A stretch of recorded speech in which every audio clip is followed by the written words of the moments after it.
Nabi Sulaiman alaihissalam adalah salah satu nabi yang dikaruniai kerajaan yang luar biasa oleh Allah Subhanahu wa Ta'ala. Dalam doanya, beliau mohon, "Ya Tuhanku, ampunilah aku dan anugerahkanlah kepadaku kerajaan yang tidak dimiliki oleh seorang pun sesudahku." Permohonan ini dikabulkan, menjadikan Nabi Sulaiman sebagai pemimpin dengan kekayaan dan kekuatan yang tiada bandingnya dalam sejarah kehidupan manusia di muka bumi. Dalam beberapa kitab suci, termasuk Al-Quran, Nabi Sulaiman digambarkan sebagai manusia terkaya yang pernah hidup. Kekayaannya begitu besar hingga tidak ada seorang pun yang dapat menandinginya hingga hari kiamat. Para arkeolog dan peneliti sejarah telah menemukan berbagai bukti peninggalan yang mengungkap betapa luasnya kekuasaan dan kekayaannya. Menurut seorang peneliti dari salah satu universitas ternama sekitar 3.000 tahun yang lalu, kekayaan Nabi Sulaiman diperkirakan bernilai sekitar 2,2 triliun dolar AS jika dikonversikan ke nilai mata uang saat ini. Jika dikonversi ke rupiah, jumlah ini setara dengan 32.891 triliun rupiah. Angka yang berkali-kali lipat lebih besar daripada total kekayaan negara Indonesia, yang per 31 Desember 2021 tercatat sebesar 11.454 triliun rupiah. Namun, kekayaan Nabi Sulaiman tidak hanya berupa materi semata. Beliau juga dikaruniai berbagai mukjizat yang menjadikannya pemimpin yang luar biasa. Salah satu mukjizatnya adalah kemampuannya berbicara dengan binatang dan memerintah mereka sesuai kehendaknya. Beliau juga memiliki kekuasaan atas angin yang dapat dikendalikannya untuk perjalanan maupun kepentingan militer. Dengan kemampuan ini, Nabi Sulaiman dapat bergerak dengan cepat, menggunakan angin sebagai kendaraan bagi dirinya dan pasukannya.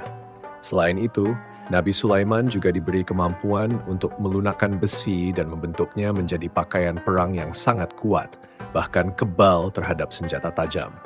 Tidak hanya manusia, beliau juga memimpin bangsa jin yang tunduk dan patuh terhadap perintahnya.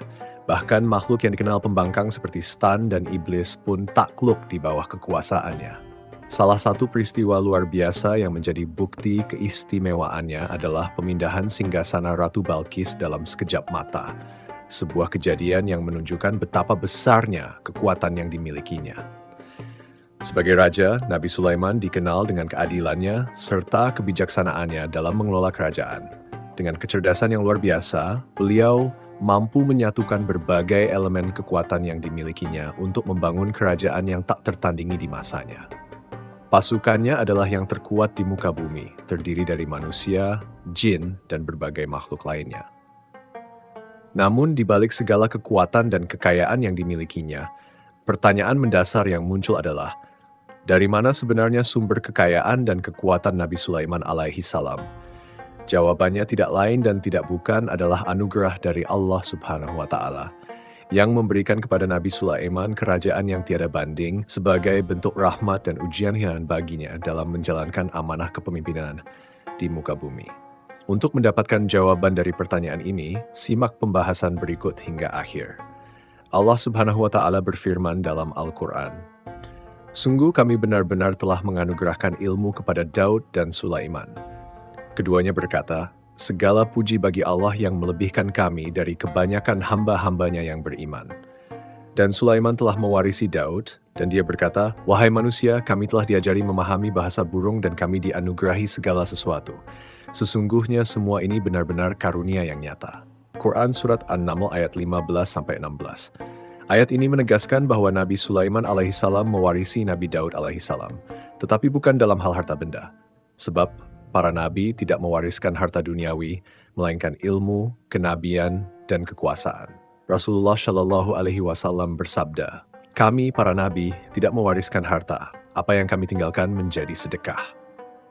Dengan demikian, warisan sejati yang diterima Nabi Sulaiman dari Nabi Daud adalah kenabian serta kepemimpinan atas Bani Israel. Allah telah memilihnya sebagai nabi dan raja, sebagaimana Allah memilih Nabi Daud sebelumnya. Salah satu aspek paling penting yang diwarisi Nabi Sulaiman dari Nabi Daud adalah keunggulan dalam bidang militer. Nabi Daud, yang awalnya hanyalah seorang penggembala kambing miskin, akhirnya menjadi seorang panglima perang yang tak tertandingi. Sebagai seorang pemimpin, Nabi Daud memahami bahwa kekuatan sejati di alam semesta adalah kekuatan Allah Subhanahu wa Ta'ala.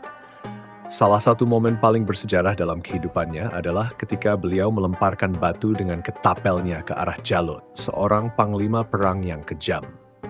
Dengan izin Allah, batu tersebut mengenai kepala Jalut, membuatnya terjatuh dan tak berdaya. Peristiwa ini menjadi titik balik bagi pasukan Bani Israel. Sebelumnya, mereka adalah pasukan yang lemah dan sering mundur saat menghadapi musuh.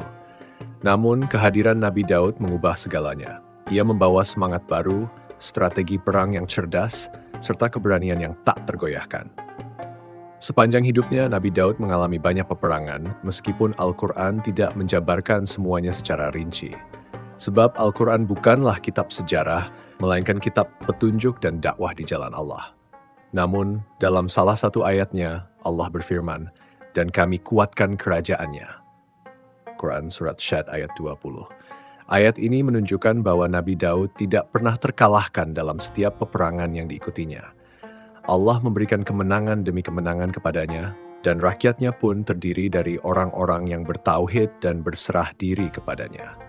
Melalui ajaran dan warisan Nabi Daud, Nabi Sulaiman mewarisi bukan hanya kekuasaan dan hikmah, tetapi juga kemampuan untuk memimpin dengan keadilan dan strategi yang luar biasa. Dengan keilmuan dan kebijaksanaannya, Nabi Sulaiman membawa kejayaan bagi Bani Israel dan membangun kerajaan yang tak tertandingi di masanya. Allah Subhanahu wa Ta'ala telah mengajarkan kepada Nabi Daud alaihi salam berbagai keistimewaan yang membuat pasukannya unggul di medan perang. Dengan keistimewaan tersebut, pasukan Nabi Daud mampu mengalahkan pasukan besar yang ada di bumi pada saat itu. Sebagaimana firman Allah dalam Al-Quran, "Dan kami telah melunakkan besi untuknya." Quran Surat Saba ayat 10. Baju besi adalah perlengkapan penting dalam peperangan, namun juga dapat menjadi hambatan bagi pergerakan prajurit. Seorang prajurit yang menggunakan baju besi berat tentu akan lebih sulit bergerak dibandingkan dengan lawannya yang lebih bebas.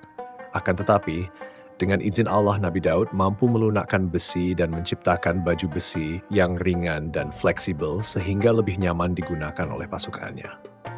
Ini merupakan kemajuan luar biasa yang Allah berikan kepadanya. Kemajuan militer dan teknologi ini kemudian diwariskan kepada Nabi Sulaiman alaihi salam.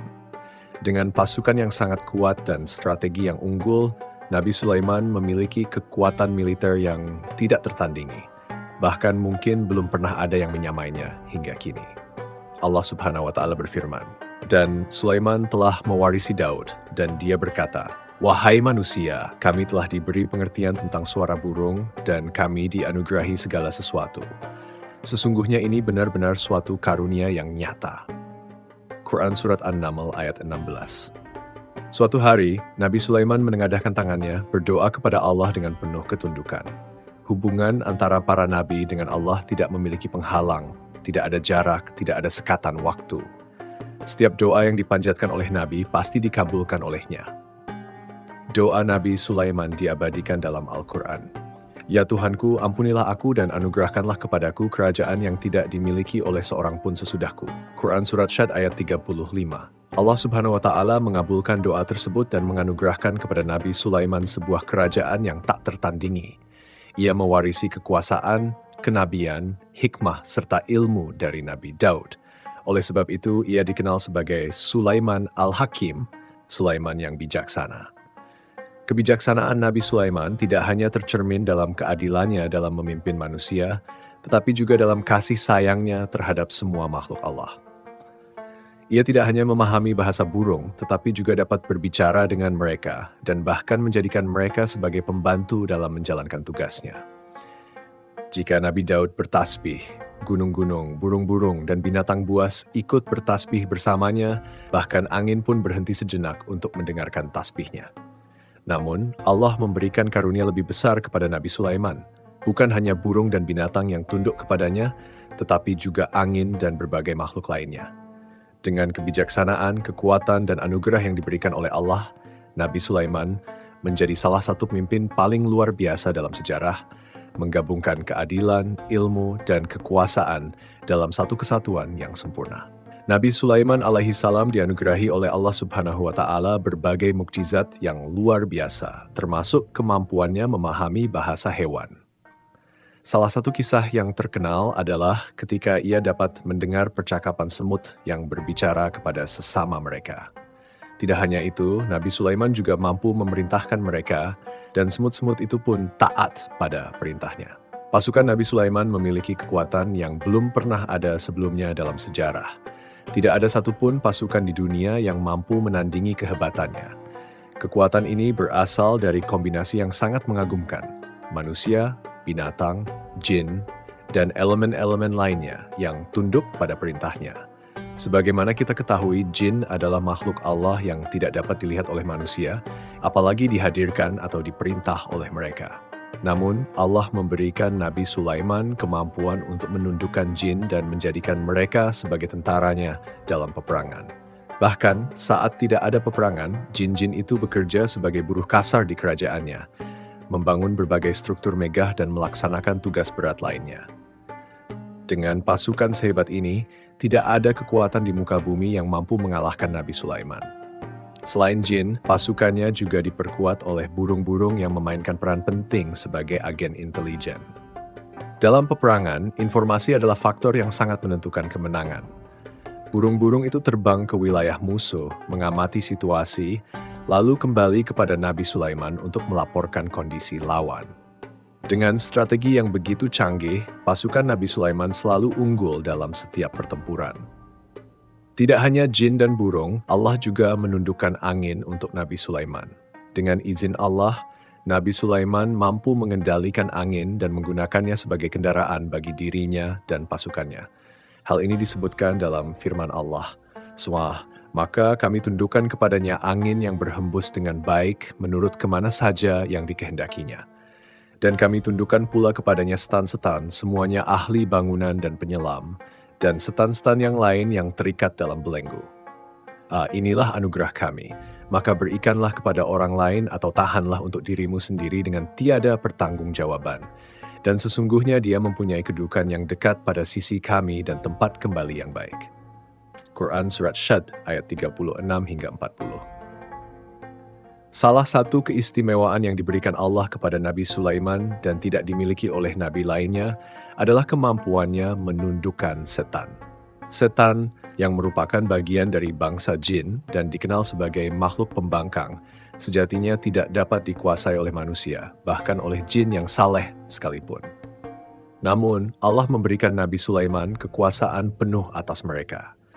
Setan-setan itu tidak hanya tunduk, tetapi juga bekerja untuknya. Mereka membangun istana, membuat patung, dan menciptakan berbagai alat, termasuk peralatan perang. Jika ada setan yang membangkang, Nabi Sulaiman dapat menghukumnya dengan mengikatnya dalam belenggu.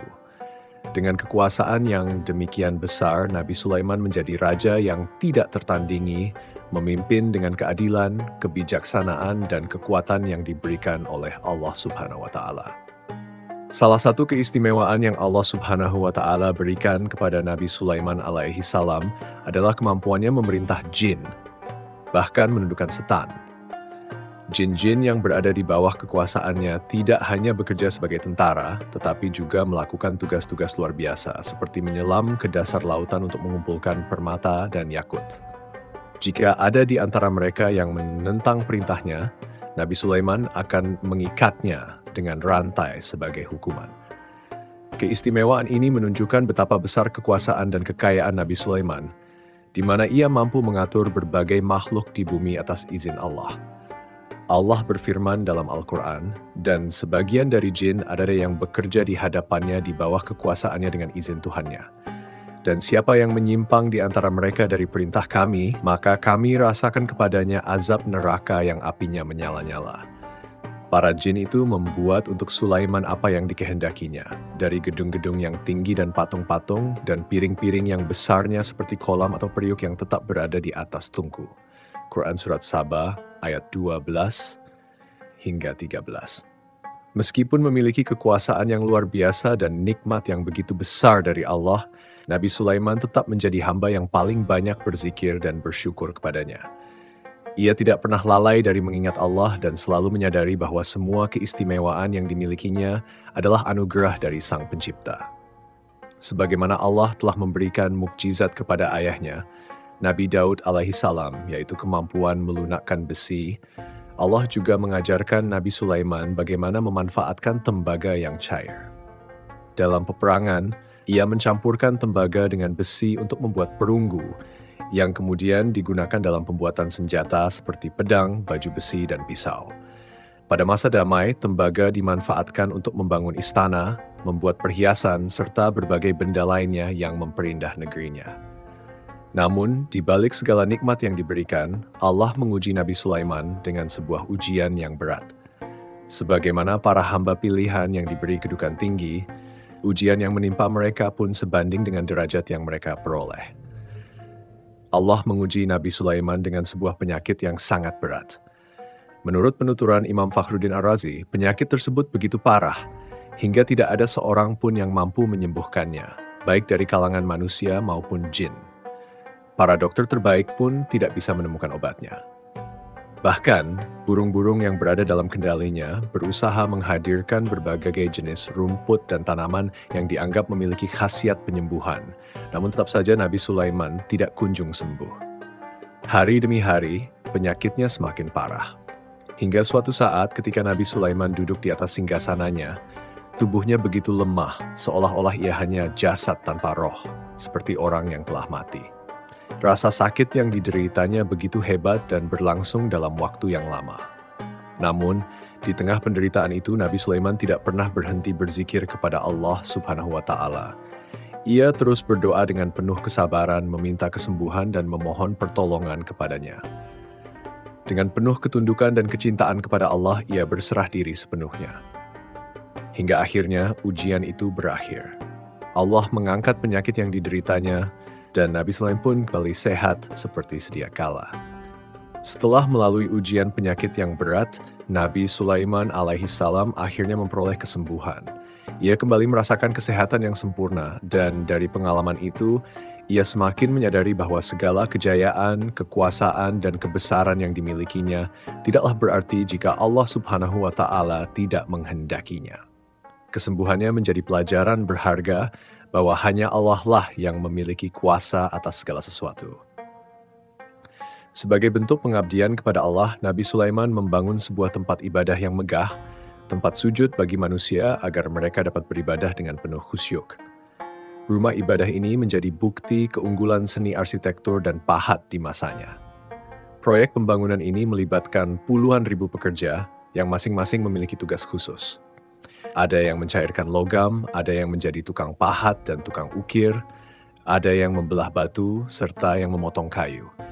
Sebagian dari mereka bertugas mendatangkan bahan-bahan berharga dari berbagai penjuru, seperti rumput dari Lebanon dan emas yang diolah menjadi lempengan mengkilat untuk melapisi kayu dan dinding. Bahkan, golongan jin pun turut berkontribusi dalam pembangunan rumah ibadah ini, bekerja di bawah perintah dan bimbingan Nabi Sulaiman. Mereka membangun patung-patung besar bejana raksasa yang digunakan sebagai tempat makan bagi para tentara dan pekerja, serta wadah minum yang begitu besar hingga menyerupai kolam. Semua ini menunjukkan betapa besarnya proyek yang dipimpin oleh Nabi Sulaiman yang tidak hanya mencerminkan kemegahan fisik tetapi juga ketertiban dan keahliannya dalam mengatur kerajaan.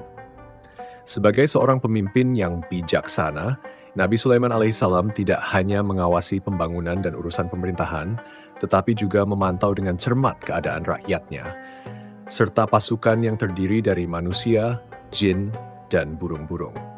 Ia mengenali setiap problem yang muncul dan berusaha mencari solusi terbaik. Salah satu bentuk kebijaksanaan dan kasih sayangnya terlihat dalam kepeduliannya terhadap binatang, termasuk semut. Nabi Sulaiman memiliki kemampuan luar biasa yang diberikan oleh Allah, yaitu dapat memahami bahasa binatang. Ia bahkan bisa mendengar bisikan semut yang berbicara kepada sesamanya dan tidak ingin tanpa sengaja menginjak mereka. Pada suatu hari, saat Nabi Sulaiman sedang berjalan di depan pasukannya, ia mendengar seekor semut berkata kepada kawanannya, sebagaimana yang diabadikan dalam Al-Quran. "Wahai semut-semut, masuklah ke dalam sarang kalian agar Sulaiman dan bala tentaranya tidak menginjak kalian tanpa mereka sadari." Quran Surat An-Naml ayat 18. Mendengar perkataan semut itu, Nabi Sulaiman tersenyum. Ia merasa takjub atas hikmah yang Allah tunjukkan kepadanya melalui makhluk kecil tersebut. Dengan penuh rasa syukur, ia pun berdoa, "Ya Tuhanku, berilah aku ilham untuk tetap bersyukur atas nikmat-Mu yang telah Engkau anugerahkan kepadaku dan kepada kedua orang tuaku, serta untuk mengerjakan amal saleh yang Engkau ridai. Dan masukkanlah aku ke dalam golongan hamba-hamba-Mu yang saleh." Quran Surat An-Naml ayat 19. Doa ini menunjukkan kerendahan hati Nabi Sulaiman, meskipun ia memiliki kekuasaan yang luas dan kemampuan luar biasa. Ia tetap menyadari bahwa semua yang ia miliki hanyalah karunia dari Allah, dan ia selalu berusaha menggunakan nikmat tersebut untuk kebaikan serta dalam ketaatan kepadanya. Meskipun Nabi Sulaiman alaihissalam memiliki kekuasaan yang luar biasa dan pasukan yang besar, ia tetap menunjukkan kasih sayang, bahkan terhadap makhluk sekecil semut. Ia tidak hanya mendengar bisikan mereka, tetapi juga memperhatikan keberadaan mereka, sehingga mustahil baginya untuk menginjak atau menyakiti mereka tanpa disengaja. Nabi Sulaiman bersyukur kepada Allah Subhanahu wa Ta'ala atas nikmat yang telah diberikan kepadanya, terutama nikmat kasih sayang dan rahmat yang memenuhi hatinya.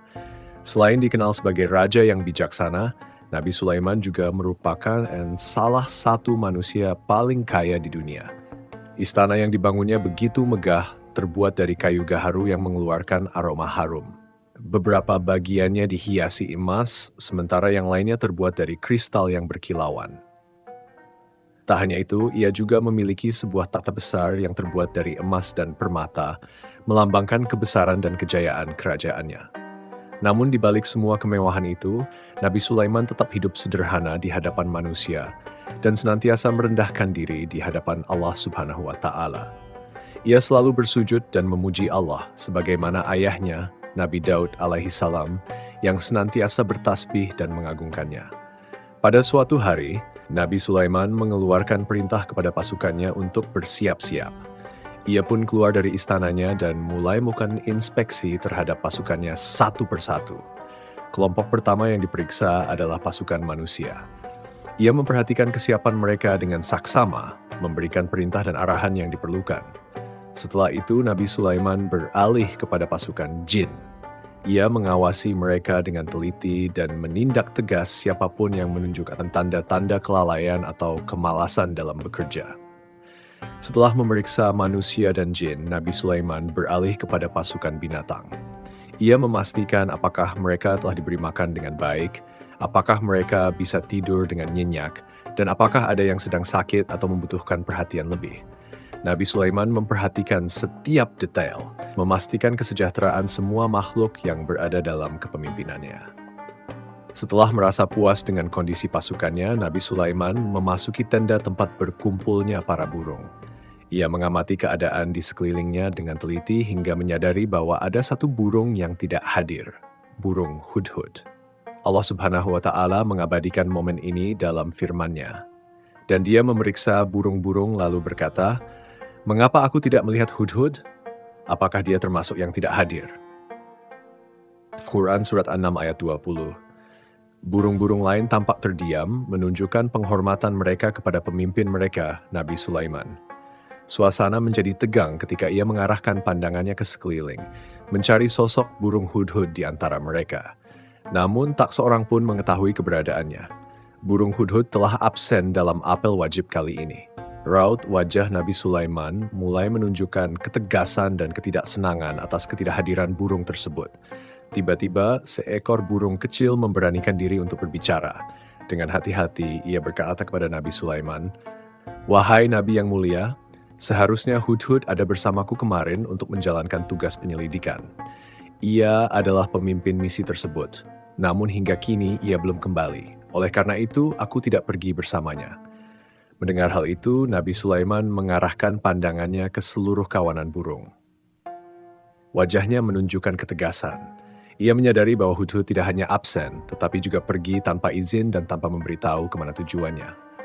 Dengan suara penuh kewibawaan, Nabi Sulaiman berkata, "Sungguh, aku benar-benar akan mengazabnya dengan azab yang berat atau menyembelihnya, kecuali jika ia datang kepadaku dengan alasan yang jelas." Ucapan tersebut menggema di antara pasukan burung. Mereka tahu bahwa ketika Nabi Sulaiman murka, itu bukan karena kepentingan pribadi, melainkan demi tegaknya kebenaran dan kedisiplinan dalam pasukannya. Jika Hudhud tidak memiliki alasan yang kuat, maka hukuman berat menantinya. Di tengah suasana tegang, seekor burung kecil tampak gemetar ketakutan melihat kemarahan Nabi Sulaiman. Sang Nabi lalu mengulurkan tangannya, menyentuh kepala burung itu dengan lembut hingga ketakutannya perlahan menghilang. Setelah itu, Nabi Sulaiman meninggalkan tempat para burung dan kembali ke istananya. Meskipun telah kembali ke istana, pikirannya masih tertuju pada Hudhud. Ia bertanya-tanya apakah burung itu pergi untuk mengungkap suatu rahasia besar atau justru hanya bermain-main dan melalaikan tugasnya. Nabi Sulaiman sangat mengenal Hudhud.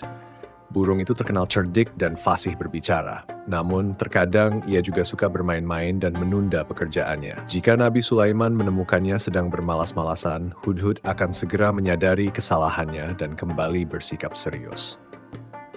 Tak lama setelah itu, Hudhud akhirnya tiba di antara kawanan burung lainnya. Mereka segera mengerumuninya dan berkata dengan nada cemas, "Wahai Hudhud, segeralah menemui Nabi Sulaiman. Jika ia mengetahui bahwa engkau telah kembali tanpa alasan yang kuat, jiwamu benar-benar dalam bahaya." Mendengar peringatan itu, Hudhud tidak membuang waktu. Dengan cepat, ia terbang menuju istana Nabi Sulaiman. Saat itu, Nabi Sulaiman tengah duduk bersama pasukannya, dikelilingi oleh para tentaranya dari berbagai golongan. Hudhud mendarat di hadapan sang Nabi dengan penuh kewaspadaan. Ia telah memikirkan dengan baik apa yang akan dikatakannya. Sebelum Nabi Sulaiman sempat bertanya, Hudhud berencana membuka pembicaraan lebih dulu. Ia harus menyampaikan laporannya dengan cara yang meyakinkan, sebuah laporan yang bisa menyelamatkan nyawanya. Burung Hudhud berdiri tegap di hadapan Nabi Sulaiman, mencoba mengendalikan ketegangan yang menyelimuti dirinya. Dengan suara yang penuh keyakinan, ia berkata sebagaimana yang tertulis dalam Quran Surat An-Naml ayat 22. "Aku telah mengetahui sesuatu yang engkau belum mengetahuinya. Dan aku datang kepadamu dari negeri Saba dengan membawa berita yang penting." Seakan-akan Hudhud ingin mengatakan, "Aku hanyalah burung kecil yang miskin, tetapi aku mengetahui sesuatu yang tidak engkau ketahui, wahai Nabi. Aku membawa kabar besar dari sebuah kerajaan yang jauh." Nabi Sulaiman menatap Hudhud dengan penuh perhatian. Ia menunggu burung itu menyelesaikan kisahnya. Dengan kefasihan yang luar biasa, Hudhud melanjutkan, sebagaimana yang tertulis dalam Quran Surat An-Naml ayat 23 hingga 24. "Sesungguhnya aku menjumpai seorang wanita yang memerintah mereka. Dia telah dianugerahi segala sesuatu serta memiliki singgasana yang megah. Aku mendapati dia dan kaumnya menyembah matahari selain Allah. Setan telah menjadikan mereka memandang indah perbuatan-perbuatan mereka dan menghalangi mereka dari jalan Allah, sehingga mereka tidak mendapat petunjuk." Hudhud berhenti sejenak, menanti tanggapan dari Nabi Sulaiman. Sang Nabi mengamati burung kecil itu dengan sorot mata tajam. Ia tahu bahwa Hudhud adalah burung yang cerdik, tetapi informasi ini terlalu besar untuk langsung dipercayai begitu saja. Sambil tersenyum tipis, Nabi Sulaiman berkata, sebagaimana firman Allah dalam Quran Surat An-Naml ayat 27, "Akan kami lihat apakah engkau berkata benar, wahai Hudhud, ataukah engkau termasuk di antara para pendusta." Hudhud terdiam. Seakan ingin membela dirinya, ia ingin berkata, "Aku tidak berbohong, wahai Nabi yang mulia." Namun ketegasan Nabi Sulaiman membuatnya tetap diam, menunggu keputusan sang Nabi. Setelah berpikir sejenak, Nabi Sulaiman mengangkat kepalanya dan meminta kertas serta pena. Ia menulis sebuah surat singkat, lalu menyerahkannya kepada Hudhud. "Pergilah dengan membawa suratku ini," kata Nabi Sulaiman, sebagaimana firman Allah dalam Quran Surat An-Naml ayat 28, "Lalu jatuhkanlah kepada mereka, kemudian berpalinglah dari mereka dan perhatikanlah apa yang mereka bicarakan."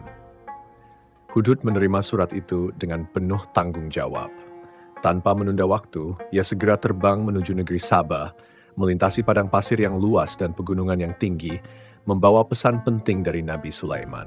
Beberapa waktu kemudian, di dalam istana megahnya, Ratu Balkis menerima surat tersebut. Ia memandang gulungan itu dengan rasa ingin tahu, lalu membukanya perlahan. Dengan suara yang penuh wibawa, ia membacakan isi surat itu di hadapan para pembesar dan menterinya.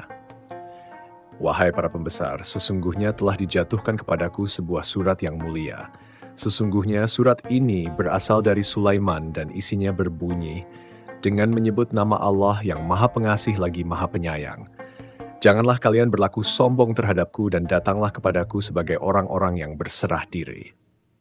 Sejenak, suasana istana dipenuhi keheningan. Para pembesar dan menteri saling berpandangan, mencoba memahami isi surat tersebut. Bagaimana mereka akan merespons perintah dari seorang raja yang begitu kuat dan berkuasa. Ratu Balkis menatap surat yang baru saja ia baca di hadapan para pembesar kerajaannya. Surat dari Raja Sulaiman itu berisi perintah agar mereka tunduk dan menyerahkan diri kepadanya. Dalam surat itu, Sulaiman tidak menawarkan hadiah atau bujukan apapun. Ia hanya menegaskan bahwa dirinya berada di atas kebenaran dan memerintahkan mereka meninggalkan penyembahan terhadap matahari. Balkis menghela napas lalu berkata kepada para pembesar istana, sebagaimana tertulis dalam Quran Surat An-Nam ayat 32. Wahai para pembesar, berilah aku pertimbangan dalam urusanku ini. Aku tidak pernah memutuskan suatu persoalan sebelum kalian hadir dalam majelisku. Para pembesar Sabah merasa terhina dengan isi surat itu. Kesombongan mereka terusik. Bagi mereka, surat ini adalah bentuk tantangan. Seorang raja asing meminta mereka tunduk sebelum terjadi peperangan dan kekalahan. Dengan penuh percaya diri, mereka menjawab sebagaimana firman Allah dalam Quran Surat An-Naml ayat 33. Kita adalah orang-orang yang memiliki kekuatan dan keberanian yang sangat dalam peperangan. Namun keputusan tetap berada di tanganmu, wahai ratuku. Maka pertimbangkanlah apa yang akan engkau perintahkan. Para pembesar itu seolah ingin berkata, kami siap berperang, hanya tunggu perintahmu. Namun, Balkis adalah seorang ratu yang bijaksana. Ia tidak gegabah mengambil keputusan. Baginya, perang bukanlah jalan terbaik jika masih ada pilihan lain. Balkis merenung. Nama Sulaiman tidak begitu dikenal di kalangan mereka. Ia sendiri belum pernah mendengar tentang kekuatan dan kekuasaannya. Oleh karena itu, ia tidak tahu seberapa besar ancaman yang sedang dihadapinya. Apakah Raja Sulaiman benar-benar memiliki pasukan yang dahsyat? Ataukah ia hanya seorang raja biasa yang ingin menaklukkan negeri yang kaya seperti Sabah? Ratu Balkis menatap kejayaan kerajaannya. Ia melihat kemakmuran rakyatnya, keagungan istananya, dan luasnya wilayah yang ia kuasai. Ia berpikir bahwa mungkin Sulaiman hanya mengincar harta dan kejayaan itu. Jika demikian, ada cara yang lebih cerdas untuk menghadapinya, tanpa harus mengangkat senjata. Setelah berpikir panjang, Ratu Balkis memutuskan untuk mengirim hadiah yang besar kepada Sulaiman. Hadiah itu bukan sekadar tanda persahabatan, tetapi juga ujian bagi Raja Sulaiman. Jika dia seorang raja yang ambisius, tentu dia akan menerima hadiah ini dengan senang hati, pikirnya. Ia memerintahkan para utusannya untuk membawa hadiah tersebut dan pergi ke kerajaan Sulaiman. Selain menyampaikan hadiah, mereka juga bertugas mengamati kondisi kerajaan Nabi Sulaiman. Balkis ingin mengetahui kekuatan pasukan Sulaiman, keadaan istananya, dan bagaimana cara ia memerintah rakyatnya. Ratu Balkis merahasiakan niatnya yang sebenarnya. Di hadapan para pembesar istananya, ia hanya berkata bahwa ia ingin menguji Raja Sulaiman dengan hadiah tersebut. Namun dalam hatinya, ia menunggu reaksi sang raja. Apakah Sulaiman akan menerima hadiah itu dan mengakhiri persoalan ini? Ataukah ia akan menunjukkan sesuatu yang lebih besar? Yang membuat Balkis harus berpikir ulang tentang keputusannya. Ratu Balkis telah memilih jalannya. Kini, ia hanya perlu menunggu jawabannya. Ratu Balkis berhasil memuaskan para pembesar kerajaannya. Ia berhasil mengusir ide untuk berperang, karena ia tahu bahwa jika para raja menyerang sebuah negeri, maka yang paling banyak mendapatkan kehinaan dan cercaan adalah pemimpin desa atau negeri yang diserang. Para pembesar itu pun merasa puas dengan pemikirannya, merasa bahwa ini adalah keputusan yang bijaksana. Sebagaimana tercatat dalam Quran Surat An-Naml ayat 34-35, Ratu Balkis berkata, sesungguhnya raja-raja apabila memasuki suatu negeri, niscaya mereka akan membinasakannya dan menjadikan penduduknya yang mulia menjadi hina. Demikian pula lah yang akan mereka perbuat, dan sesungguhnya aku akan mengirim utusan kepada mereka dengan membawa hadiah, dan aku akan menunggu apa yang akan dibawa kembali oleh utusan itu. Keputusan Ratu Balkis pun diambil. Ia mengirimkan hadiah kepada Nabi Sulaiman berharap dapat mengetahui lebih banyak tentang kerajaan yang dipimpinnya. Sementara itu, Nabi Sulaiman segera mengetahui maksud di balik pengiriman hadiah tersebut. Para utusan yang datang membawa hadiah bukan hanya sekadar menyampaikan simbol persahabatan, melainkan ingin mengetahui kekuatan dan kondisi kerajaan Sulaiman. Begitu hadiah itu sampai di istana Nabi Sulaiman, para intelijen langsung melaporkan kedatangan utusan Ratu Balkis. Nabi Sulaiman pun tahu bahwa Ratu Balkis sedang mencoba untuk memeriksa sejauh mana kekuatannya. Tak butuh waktu lama, Nabi Sulaiman segera memerintahkan semua pasukannya untuk berkumpul. Ketika utusan Balkis memasuki istana Nabi Sulaiman, mereka tercengang melihat pasukan yang begitu besar dan lengkap dengan berbagai persenjataan yang menakjubkan. Mereka semakin terkejut ketika melihat istana Nabi Sulaiman yang megah, yang terbuat dari kayu gaharu yang harum dan dihiasi dengan emas serta permata.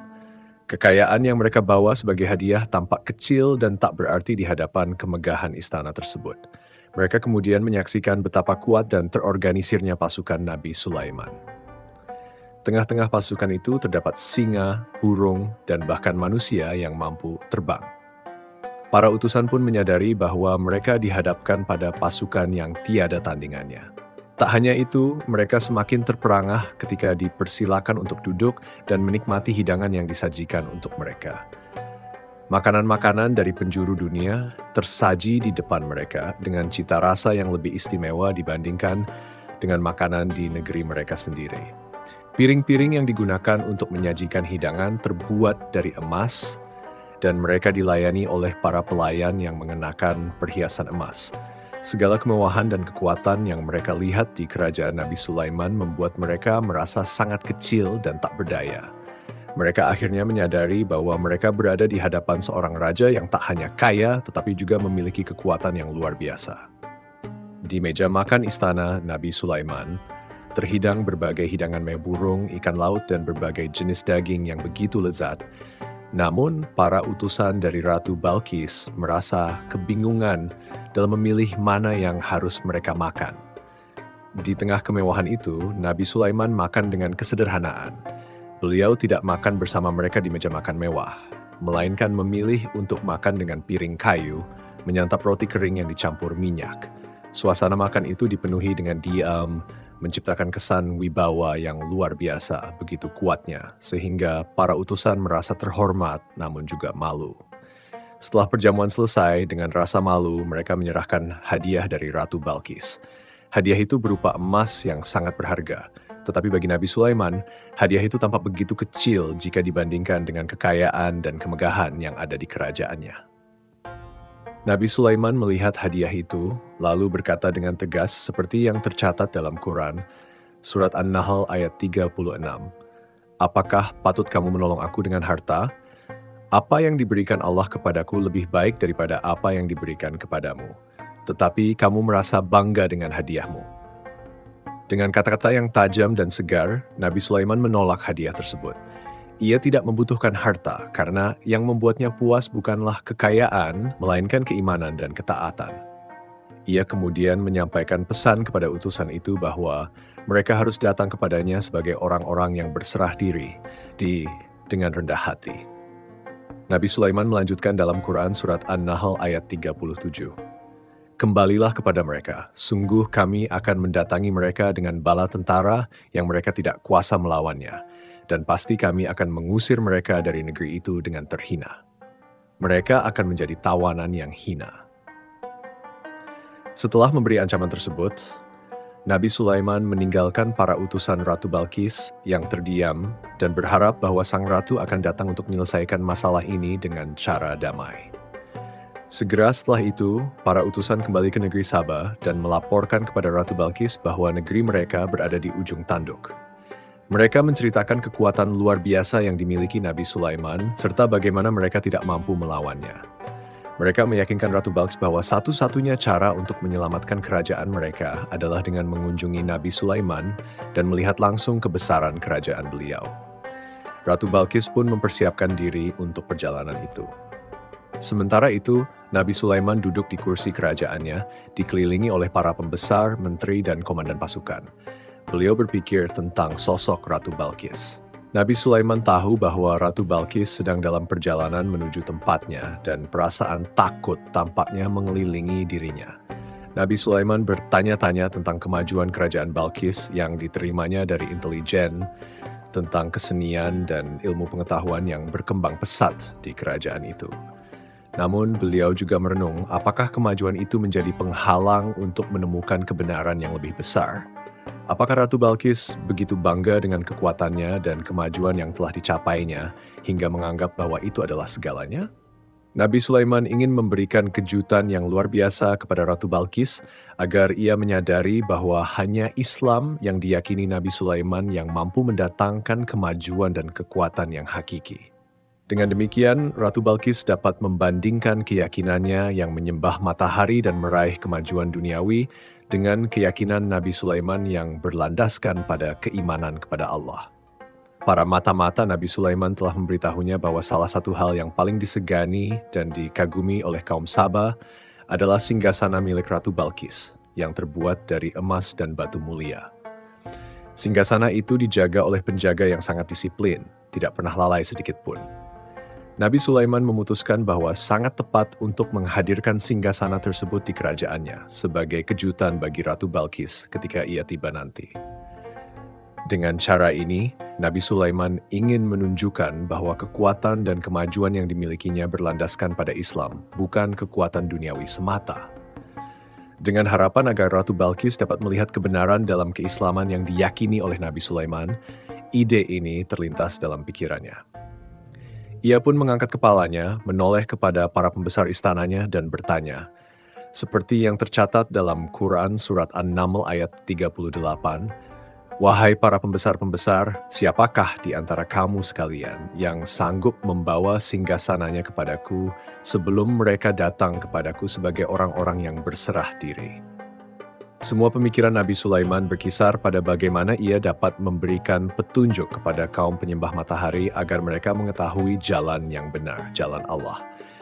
Yang pertama kali menjawab pertanyaan Nabi Sulaiman adalah Ifrit dari golongan jin yang telah ditundukkan oleh Allah untuk membantu Nabi Sulaiman. Dalam Quran, Surat An-Naml ayat 39, Ifrit itu berkata, "Aku akan datang kepadamu dengan membawa singgasana itu kepadamu sebelum kamu berdiri dari tempat dudukmu. Sesungguhnya aku benar-benar kuat untuk membawanya dan dapat dipercaya." Nabi Sulaiman berdiri dari tempat duduknya, menunggu jawaban. Namun 1 jam atau 2 jam berlalu. Ifrit itu berjanji untuk membawa singgasana tersebut dalam waktu yang singkat. Penting untuk dicatat bahwa istana Nabi Sulaiman terletak di Palestina, sedangkan istana Ratu Balkis berada sangat jauh, lebih dari ribuan mil jauhnya. Bahkan pesawat tercepat yang kita kenal saat ini pun mungkin tidak mampu mengantarkan singgasana itu dalam waktu 1 jam. Namun, masalah ini berkaitan dengan kekuatan luar biasa dari golongan jin yang memiliki kemampuan misterius di luar kemampuan manusia biasa. Nabi Sulaiman tidak mengomentari sedikit pun apa yang dikatakan oleh Ifrit. Ia tetap tenang, tidak ragu dengan kekuatan dimiliki oleh makhluk-makhluk tersebut.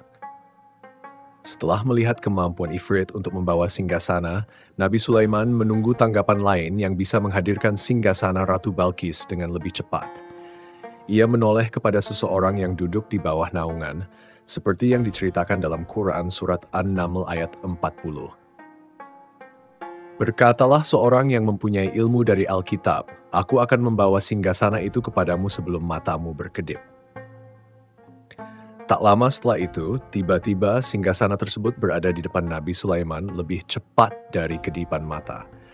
Menyaksikan kejadian luar biasa itu, Nabi Sulaiman bersyukur kepada Allah Subhanahu wa Ta'ala dan berkata, "Ini termasuk karunia Tuhanku untuk mencoba aku. Apakah aku akan bersyukur atau mengingkari nikmatnya? Barang siapa yang bersyukur, maka sesungguhnya ia bersyukur untuk kebaikan dirinya sendiri. Dan barang siapa yang ingkar, maka sesungguhnya Tuhanku maha kaya lagi maha mulia." Singgasana itu tiba dengan sangat cepat, hanya sedikit lebih lambat dari kedipan mata. Namun Quran tidak menjelaskan siapa sebenarnya orang yang mempunyai ilmu dari Alkitab itu. Apakah ia seorang malaikat, manusia, atau jin? Quran sengaja tidak mengungkapkan identitasnya, menyembunyikan hakikat ilmu yang dimaksud. Setelah singgasana itu tiba, Nabi Sulaiman memeriksa dan merenung. Ia menyadari bahwa singgasana itu meskipun sangat indah, hanya merupakan simbol dari kemajuan duniawi. Namun dibandingkan dengan kekuasaan yang dimiliki oleh Allah, singgasana tersebut tampak biasa saja. Nabi Sulaiman kemudian memerintahkan agar singgasana itu diubah sedikit untuk menguji apakah Ratu Balkis akan mengenali singgasananya yang telah diperbaiki. Sebagaimana tercatat dalam Quran Surat An-Naml ayat 41, Nabi Sulaiman berkata, "Ubahlah baginya singgasananya, maka kita akan melihat apakah dia mengenal ataukah dia termasuk orang-orang yang tidak mengenalnya."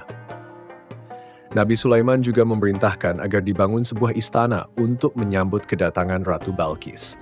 Istana itu dibangun di atas laut dengan lantai dari kaca tebal yang memungkinkan orang yang berjalan di atasnya untuk melihat ikan yang berenang di bawahnya, bersama dengan rumput laut yang bergerak-gerak. Pembangunan istana itu selesai dengan sangat sempurna, sehingga kaca lantainya begitu bersih, tampak seperti tidak ada kaca sama sekali. Ketika burung hudhud memberitahukan bahwa Ratu Balkis telah mendekati kerajaan Nabi Sulaiman, Ratu Balkis datang dengan segera. Quran tidak menggambarkan secara rinci bagaimana Nabi Sulaiman menyambutnya. Namun Quran menggambarkan dua sikap Ratu Balkis. Pertama, adalah reaksinya ketika ia pertama kali melihat singgasana yang sudah berada di depan istana Nabi Sulaiman, meskipun ia telah meninggalkan pengawalnya untuk beberapa waktu.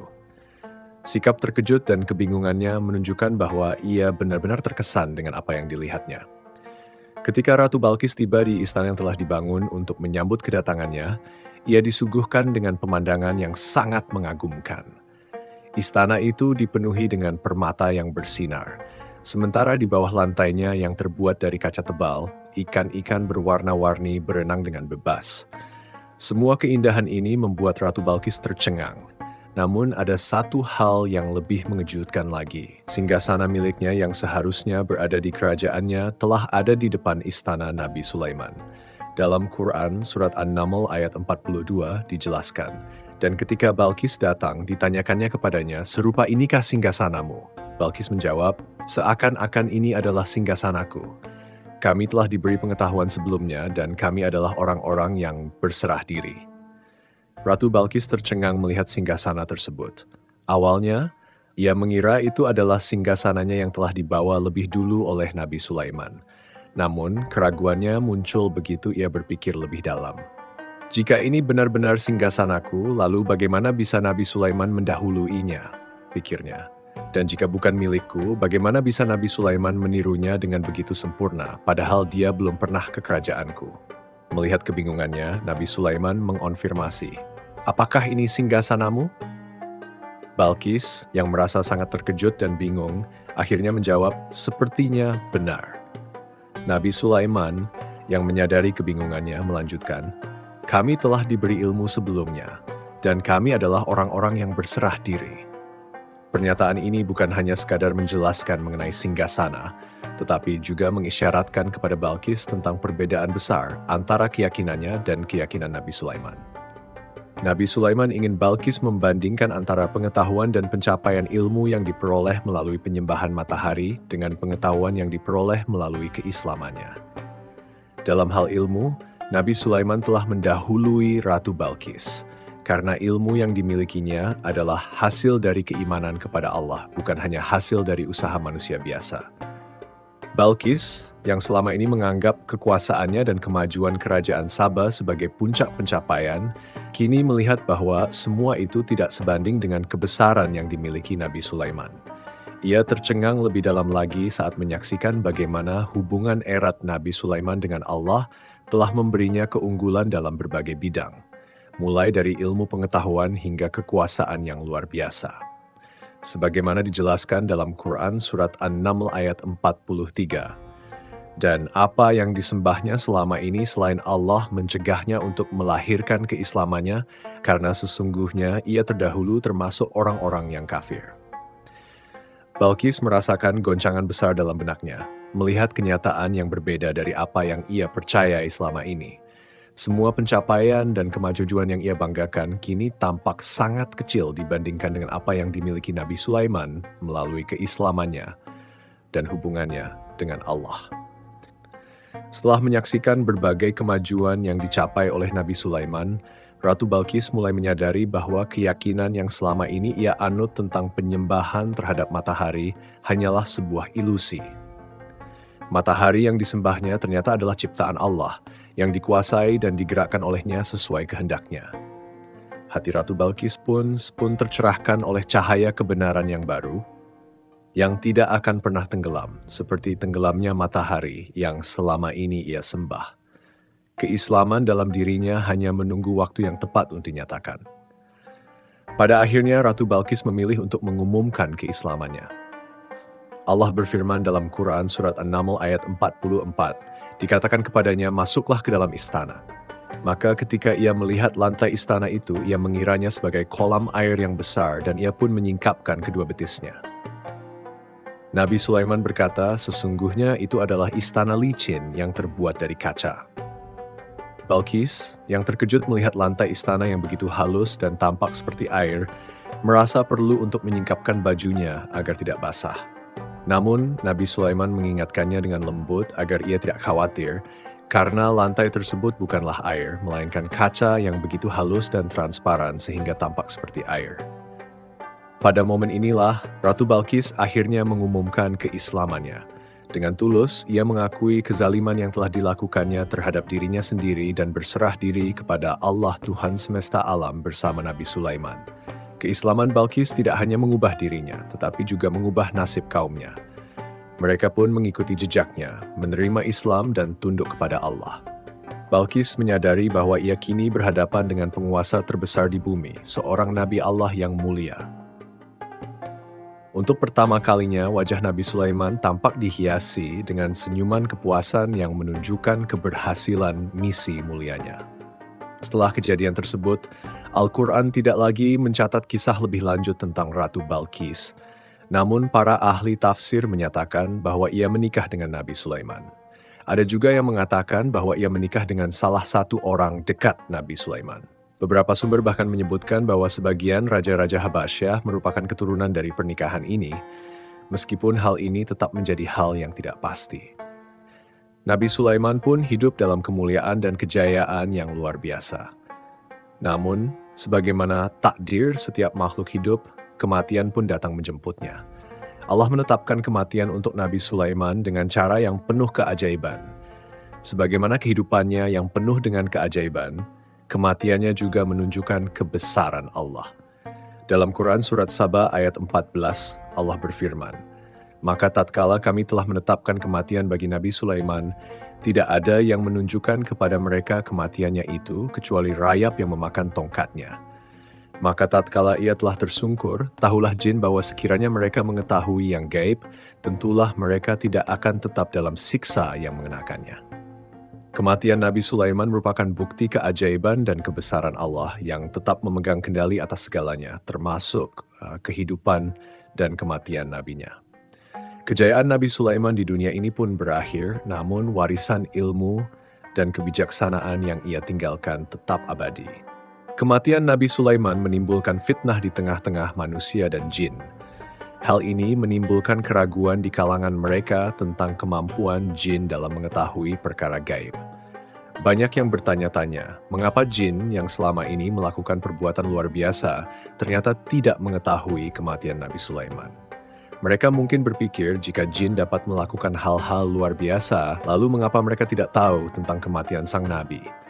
Tetapi manusia seringkali lupa bahwa kunci segala yang gaib ada di tangan Allah Subhanahu wa Ta'ala. Ilmu tentang hal-hal yang gaib hanya dimiliki oleh Allah dan tidak ada satupun makhluk baik jin, manusia, ataupun nabi yang dapat menguasainya sepenuhnya. Allah hanya memberikan sedikit pengetahuan tentang hal gaib kepada manusia, dan itulah takdirnya. Kematian Nabi Sulaiman menjadi jawaban atas fitnah ini, sebuah pelajaran bagi manusia dan jin bahwa mereka tidak memiliki pengetahuan tentang hal-hal yang gaib. Sebelum beliau meninggal, jin bekerja untuk Nabi Sulaiman dan melaksanakan tugas mereka dengan baik. Namun, setelah Nabi Sulaiman wafat, jin tetap bekerja tanpa menyadari bahwa sang nabi telah tiada. Andai mereka mengetahui yang gaib, tentu mereka tidak akan terus melanjutkan pekerjaan mereka seperti itu. Pada suatu hari, Nabi Sulaiman memasuki mihrabnya untuk beribadah kepada Allah Subhanahu wa Ta'ala. sebuah tempat yang sepi dan jauh dari gangguan. Mihrab itu terletak di puncak gunung dan dindingnya terbuat dari permata yang indah. Nabi Sulaiman duduk bersandar pada tongkatnya, tenggelam dalam zikir dan tafakur, berusaha mendekatkan diri kepada Allah. Dalam kehusyukan itu, malaikat maut datang menjemputnya. Nabi Sulaiman meninggal dunia, namun tubuhnya tetap bersandar pada tongkatnya. Jin yang melihatnya mengira bahwa Nabi Sulaiman sedang melakukan salat dan tidak menyadari bahwa beliau telah meninggal. Mereka melanjutkan pekerjaan mereka seperti biasa, tidak mengetahui bahwa sang Nabi sudah tiada. Hari-hari berlalu dan mereka terus bekerja, tidak ada yang berubah. Namun Allah menghendaki sesuatu yang lain. Pada suatu hari, datanglah rayap, semut kecil yang mulai memakan tongkat Nabi Sulaiman. Rayap-rayap itu tampak lapar dan seiring waktu, mereka semakin banyak memakan bagian dari tongkat yang terbuat dari kayu. Ketika bagian dari tongkat yang dimakan semakin bertambah, keseimbangan tubuh Nabi Sulaiman mulai terganggu. Setelah beberapa hari, bagian tongkat yang sudah dimakan rayap itu menyebabkan tubuh Nabi Sulaiman kehilangan keseimbangan dan akhirnya terjatuh ke bumi. Ketika tubuh mulia itu tersungkur, barulah manusia menyadari bahwa Nabi Sulaiman telah meninggal. Mereka segera mendekat dan mengetahui kebenaran bahwa selama ini jin tidak mengetahui hal gaib dan telah dikecoh oleh Allah yang Maha mengetahui segala sesuatu. Kematian Nabi Sulaiman menegaskan betapa hanya Allah yang memiliki pengetahuan tentang perkara yang gaib. Setelah waktu yang lama, akhirnya jin menyadari bahwa mereka tidak memiliki pengetahuan tentang hal yang gaib dan manusia pun menyadari hakikat ini. Seandainya jin mengetahui perkara gaib, tentu mereka tidak akan terus-menerus meneruskan siksaan yang hina, dan mereka pasti tidak akan melanjutkan pekerjaan mereka untuk Nabi Sulaiman. Inilah kenyataan yang tersingkap setelah wafatnya Nabi Sulaiman. Nabi Sulaiman meninggal dalam keadaan yang penuh keagungan, sedang bersolat di mihrabnya. Kepergiannya menyebar begitu cepat, bagaikan api yang menyala melanda seluruh bumi. Semua makhluk, manusia, burung, dan binatang buas berduka cita. Sekawanan burung tampak begitu sedih, bahkan menangis atas kepergiannya. Semua makhluk di bumi merasa kehilangan, dan tak seorang pun mengetahui bahasa burung, binatang, atau jin seperti yang dimiliki Nabi Sulaiman. Burung-burung itu seolah berbicara tentang betapa beratnya kehidupan di tengah orang-orang yang tidak dapat memahami bahasa mereka. Namun, seiring berjalannya waktu, pengetahuan tentang makhluk dan bahasa mereka pun hilang. Nabi Sulaiman adalah satu-satunya yang dapat berkomunikasi dengan mereka. Dan kini itu menjadi kenangan yang hanya bisa dikenang oleh makhluk yang telah kehilangan kemampuan itu. Demikianlah sedikit kisah tentang Nabi Sulaiman. Sebuah cerita yang penuh dengan keajaiban dan pelajaran.